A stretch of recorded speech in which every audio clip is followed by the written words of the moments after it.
ในคืนที่ดาวเต็ม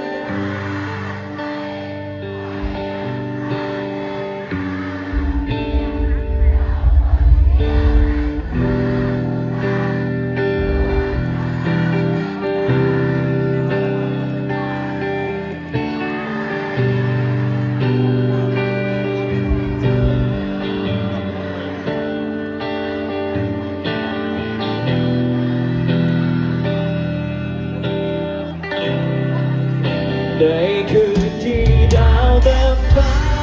ไทยคอยเย็นฟ้าเธอหน้าเพียงเจ้าคนเดียวนั้นมาสบตาให้ดวงดาวลาจัดเธอ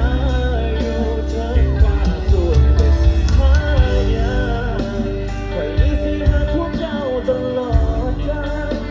สิหากเพียงเจ้าคนเดียวให้เดินหน้า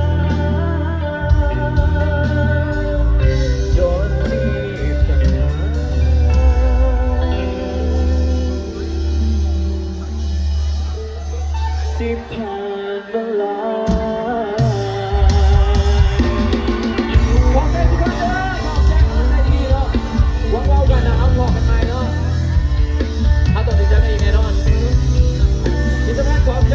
LGBT บ้านที่กับแบบนี้เนาะขอบคุณมากขอบคุณที่ดีครับคืนนี้เนาะขอบใจผู้จัดการทุกคนนะและที่สำคัญที่ขาดไม่ได้คือขอบใจ FC ทุกคนขอบใจแฟนซัพพอร์ตจากทุกคนจ้า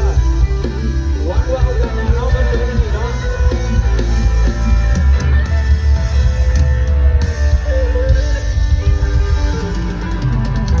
ขอบใจทุกคนส่งเสียงดังกับตัวเองนะเจ้